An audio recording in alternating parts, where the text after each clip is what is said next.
خوان ہے روٹیوں کا اور چڑیاں اچک اچک کر کے اس طبق سے، اس خوان سے چیزوں کو لے جا رہی، روٹیوں کو لے جا رہی ہیں۔ آپ نے کہا ٹھہرو ٹھہرو، کھانا آنے دو، اس کے بعد ہم اس کی تعبیر بتائیں گے۔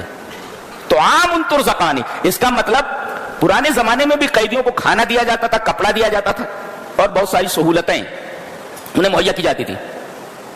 آج کل کے جیلوں کی طرح نہیں ہے۔ ابو غریب کی جیل بڑی بدنام جیل ہے وہ، جی جی جی۔ اسی طریقے سے گوانتانامو جیل بہت غلیظ قسم کی جیل ہے۔ پتہ نہیں یہ لوگ جو انسانیت کی فلاح کے لیے کام کر رہے ہیں، سارے لوگ مل کر کے ان جیلوں کو ختم کیوں نہیں کر دیتے؟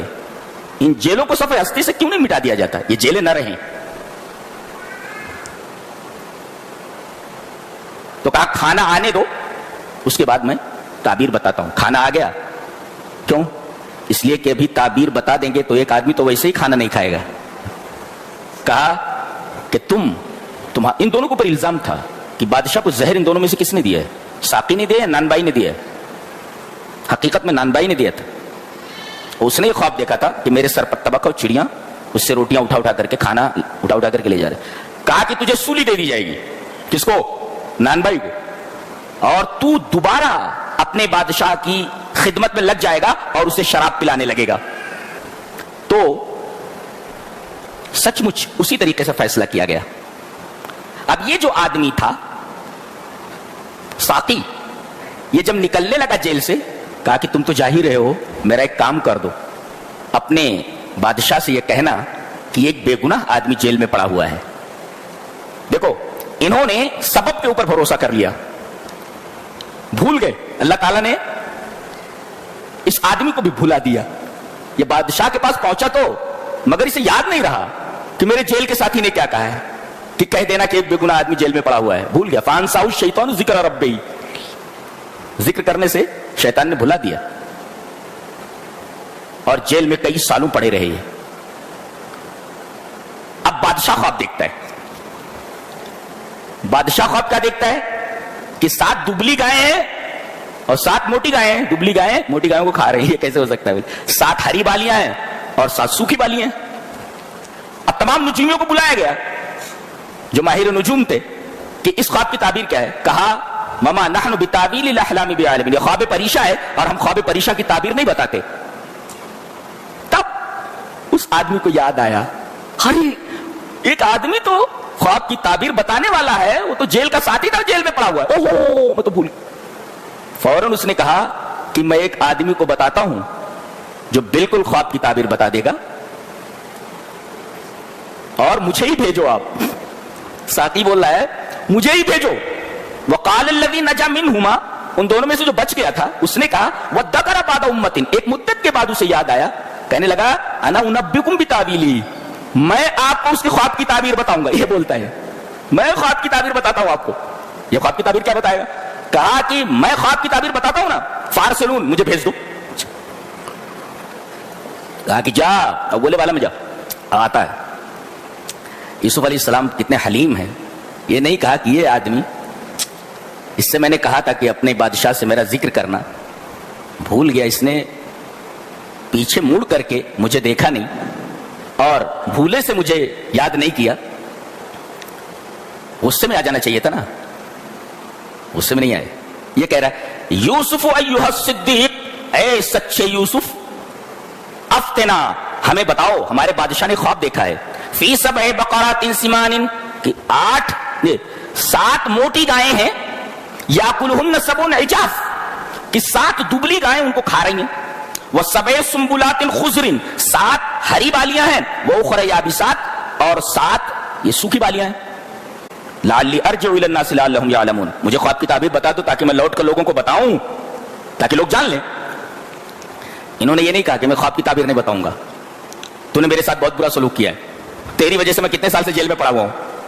نہیں، فوراً انہوں نے خواب کی تعبیر بتا دی۔ قال تزرعون 7 سنین دأبا، کہا کہ یہ 7 جو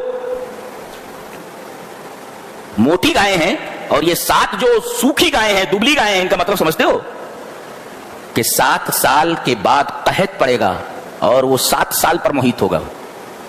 جی، تو ان 7 سالوں کے اندر غلے کی پیداوار اتنی ہو جانی چاہیے کہ بقیہ جو 7 سال قحط کے ہیں ان میں لوگوں کو تکلیف نہ ہو. اور انہوں نے غلے کو اسٹور کرنے کا طریقہ بھی بتا دیا. فَذَرُوهُ فِي سُنبُلِهِ، دانا نکالنا نہیں، بالی ہی کے اندر دانا رہن دو، ایسا اسٹور کر کے رکھ دو. ظاہر ہے بڑے بڑے مکانات بنائے ہوں گے، کھیتیوں کو جو ہے ڈیولپ کرنے کے لیے طرح طرح کے بیج لائے گئے ہوں گے، اس لیے کہ 7 سال قحط کو ڈیل کرنا ہے. بہرحال ایسا ہوا. بادشاہ کو جا کر کس نے خواب کی تعبیر بتائی؟ وقال الملک اتونی بھی، ارے جلدی سے لے کر کے آؤ ان کو، یہ تو بہت عجیب و غریب آدمی ہے، لے کر کے آؤ. فلما جاءہ الرسول، جب بلانے والا آیا، قاصد آیا، کہا کہ فرجع الی ربک، بادشاہ سلامت آپ کو بلا رہے ہیں، آپ چلیے. کہا کہ نہیں، فاسألہ ما بال النسوۃ، پہلے میرے معاملے کی تحقیق ہونی چاہیے کہ میں حقیقی مجرم ہوں یا میں بے گناہ تھا، پہلے اس کی تحقیق ہونی چاہیے. تحقیق ہوئی. مصر کی جو عورتیں تھیں انہوں نے گواہی دے دی کہ یہ بے گناہ ہے، اور خود عزیز مصر کی بیوی نے بھی کہہ دیا کہ یہ گناہگار نہیں ہے. الان حس الحق انا راودتہ عن نفسی، میں نے اس کو اپنی طرف سے پھسلایا تھا اور یہ بے گناہ ہے. وَإِنَّهُ لَمِنَ الصَّادِقِينَ، یہ سچا ہے. یہ دیکھ اللہ، انہوں نے معاملے کی تحقیق کیوں نہیں کرائی؟ کیوں کرائی جانتے؟ اس وجہ سے کہ اگر انہیں کوئی عہدہ دے دیا جاتا تو لوگ یہ کہتے ہیں نا، ارے یہ وہی ہے جس نے عزیز مصر کی بیوی کے اوپر ہاتھ ڈالا تھا، 10 درازی کی، یہی حضرت ہے. تو معاملے کی تحقیق ہو گئی، سچائی واضح ہو گئی. اس کے بعد بادشاہ نے کہا استخلصہ لنفسی، میں تمہیں اپنے لیے خاص کرتا ہوں. 2 چیزیں ہیں. انہوں نے ایک بات کہی تھی، انی حفیظ علیم، میرے پاس علم بھی ہے اور غلوں کو حفاظت سے رکھنے کا سلیقہ بھی اور طریقہ بھی مجھے آتا ہے. تو اپنے علم کا حوالہ دیا انہوں نے. تو ایک ہوتا ہے علم اور ایک ہوتا ہے کردار. آدمی علم کی وجہ سے قریب ہوتا ہے اور کردار کی وجہ سے چن لیا جاتا ہے. دیکھو علم کی وجہ سے قریب ہوئے نا، خواب کی تعبیر بتائی، تعبیر الرؤیا ایک علم ہے.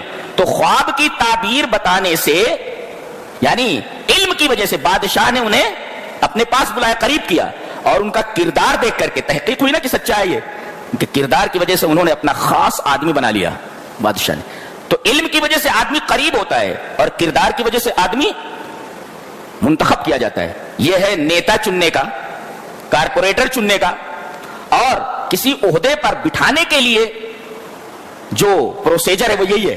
ایک تو علم دیکھا جائے کہ اس عہدے کو سنبھالنے کے لیے اس کے پاس علم ہے یا نہیں ہے، اور دوسرے علم تو ہے مگر کردار نہیں ہے، دے دیا جائے تو اس عہدے کا کہیں غلط استعمال نہ کرے، اس لیے کہ یہ آدمی با کردار نہیں ہے، اس عہدے پر بیٹھ کر کے صرف اپنا گھر بھرے گا، لوگ جائیں جہنم میں. تو علم کے ساتھ ساتھ کردار بھی دیکھا جائے، یہ دونوں چیزیں کسی کے اندر ہوں تو اسے سپورٹ کیا جائے. جی ایک مفسر لکھتا ہے اس کے اوپر، کہتا ہے کہ یا صاحب العلم، اے علم والے، اے علم والے، تیری ضرورت تو بادشاہوں کو ہوتی ہے، بادشاہوں کو بھی تیری ضرورت ہوتی ہے. جیسے یوسف کی ضرورت بادشاہ کو پڑ گئی، تو اے علم والے تیری ضرورت بادشاہوں تک کو ہوتی ہے. تو اپنے علم کو ملک الملوک، بادشاہوں کے بادشاہ کے راستے میں استعمال کر. جو بادشاہوں کا بادشاہ ہے، تو اپنے علم کو کہاں استعمال کرنا ہے؟ رب کائنات کے راستے میں، اس کے دین پھیلانے کے لیے، دین پھیلانے کے راستے. اب یہ قحط کا اثر وہاں بھی پہنچا جہاں کے حضرت یوسف تھے، کنعان میں پہنچا، ان کا جو گاؤں تھا. وہاں کئی اونٹ لے کر کے ان کے بھائی چلے، ہم بھی غلہ لے آئے، قحط پڑا ہوا ہے.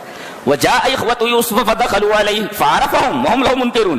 کہا گیا کہ یوسف علیہ السلام کے بھائی جیسے آئے، فدخلوا علیہ، ان کے پاس ان کو پہنچایا گیا، فعرفهم، دیکھ کر کے ان کو پہچان لیا کہ یہ وہی ہیں. وهم له منکرون، ان لوگوں نے یوسف کو نہیں پہچانا. ان کے خواب و خیال میں بھی نہیں رہا ہوگا کہ جس کو ہم نے کنویں میں ڈال دیا تھا وہ اس وقت مصر کا بادشاہ ہے، عزیز مصر ہے. اور یہاں ایک نقطہ اور بھی ہے کہ وجاء اخوة یوسف، یوسف علیہ السلام کے بھائی آئے، فدخلوا، فائے تعقیب ہے، جیسے آئے تیسے ہی انہوں نے کہا کہ ہمیں عزیز مصر سے ملنا ہے. ڈائریکٹ ان کو حضرت یوسف سے ملوا دیا گیا. نقطہ اس کے اندر یہ ہے کہ جو لوگ عہدوں پر ہیں، نیتا ہیں، کلکٹر ہیں، گورنر ہیں، لوگوں کو آسانی سے ان تک پہنچنے کا موقع فراہم کیا جائے تاکہ وہ بذات خود اپنی مشکلوں کو، اپنی پریشانیوں کو ان کے سامنے رکھ سکیں. جیسے کہ ڈائریکٹ ان لوگوں کو حضرت یوسف علیہ السلام کے پاس پہنچایا گیا. یہاں تو عالم یہ ہے کہ درباری لگے رہتے ہیں اور مین آدمی تک پہنچنے کے لیے آدمی بھٹکتا رہتا ہے, پریشان ہوتا رہتا ہے. قرآن حکیم کہتا ہے ایسا نہیں ہونا چاہیے, بلکہ اپنی مشکلیں بیان کرنے کے لیے عہدیدار آدمی کے پاس, صاحب منصب کے پاس پہنچنے کے لیے آسانیاں فراہم کی جائیں, آسانی سے وہاں تک پہنچ جا سکے. حضرت یوسف تو پہچان گئے. اس کے بعد خیر خیریت پوچھی, کون کون ہے؟ بولے گھر میں ایک بوڑھا باپ ہے. بولے اور کون ہے؟ وہ اپنے بھائی کے بارے میں پوچھنا چاہ رہے تھے, بنیامین کے بارے میں. بولے ایک چھوٹا بھائی ہے ہمارا. اچھا اب کے آنا تو اس کو لے کر کے آنا. فَإِلَّمْ تَأْتُونِي بِهِ فَلَا كَيْلَ لَكُمْ عِنْدِي وَلَا تَقْرَبُونِ, تاکہ اگر لے کر کے نہیں آئے تو کچھ ملے گا نہیں. وَلَا تَقْرَبُونَ, میرے قریب بھی مت آنا, اس کو لے کر کے آنا. اور انہوں نے کہا بھی اوفی الکیل وانا خیر المنزلین, میں پورا پیمانہ دے رہا ہوں کہ نہیں. جتنے اونٹ تم لائے ہو, 10 لوگ لائے ہو, اور 10 اونٹ کے اوپر میں نے غلہ رکھوا دیا ہے, کمی نہیں کی ہے. اس کے اندر ایک اور بات معلوم ہوئی. ایک مفسر لکھتا ہے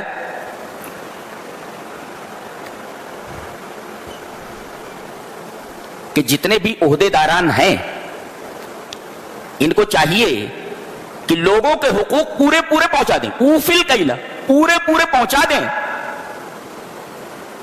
جس کو لوگ دیکھیں, ما تراہ الرعیہ, لوگ دیکھیں, لا یقرؤون فی التصریحات, اخبارات میں نہ دیکھیں. سچ مچ ان کے حقوق ان تک پہنچا دیے جائیں, اخبار میں نہ دے دیا جائے کہ ان تک سارے حقوق پہنچا دیے گئے ہیں. اچھا انا اوفل کیل. اچھا معنی خیر المنزلین کا مطلب یہ ہوا کہ جو صاحب اقتدار ہو اس کے اندر تواضع ہونی چاہیے, خاکساری ہونی چاہیے کہ اللہ تبارک و تعالیٰ نے اس کو عہدہ دیا ہے, مجھے عہدے سے نوازا ہے, مجھے خاکسار ہونا چاہیے, جیسے حضرت یوسف علیہ السلام ہے. گئے تو یہ جو پیسہ انہوں نے دیا تھا, پیسہ لے کر کے غلہ دیا جاتا تھا. انہوں نے ولما فتحوا متاعهم, گھر جا کر کے جب انہوں نے غلہ کھولا تو دیکھا کہ پیسے اس میں رکھے ہوئے ہیں. ارے بولے بہت اچھا آدمی, چلو بتاؤ. فلما رجعوا الى ابيهم قالوا يا ابانا منع منا الكيل فارسل معنا اخانا نقتل وانا له لحافظون ولما فتحوا متاعهم وجدوا بضاعتهم ردت اليهم, دیکھا تو وہ جو پیسہ لے گئے تھے وہ پیسہ لوٹا دیا گیا ہے. کہا کہ کتنا اچھا آدمی ہے عزیز مصر. اور ابا ایک بات ہے, وہ کیا بولا ہے کہ اگر بنیامین کو اپنے چھوٹے بھائی کو لے کر کے نہیں آئے تو غلہ نہیں ملے گا, تو اس کو بھیج دیجئے نا ہمارے ساتھ, اس کو بھیج دیجئے بھائی کو, اور ہم اس کی حفاظت کریں گے, اور ہم آپ کو شیورٹی دیتے ہیں. فلما آتوا موثقهم, شیورٹی دیتے ہیں آپ کو. تو حضرت یعقوب نے کہا کہ ویسے ہی حفاظت کرو گے جیسا میرے بچے یوسف کی حفاظت کی تھی. تمہیں شرم آتی ہے کیا نہیں آتی ہے؟ میں اب اللہ کی حفاظت میں دیتا ہوں. فاللہ خیر حافظا وهو ارحم الراحمین. پتہ یہ چلا کہ اگر گھر کو, بچوں کو کسی کی حفاظت میں دینا ہے تو رب کائنات ہے, کسی آدمی کی حفاظت میں دینا چاہیے. آدمی کی حفاظت کے اندر آدمی غیر محفوظ ہو سکتا ہے, لیکن رب کائنات کی حفاظت میں کوئی آدمی غیر محفوظ نہیں رہ سکتا. اللہ پوری اس کی حفاظت کرتا ہے. کہا کہ ٹھیک ہے لے جاؤ.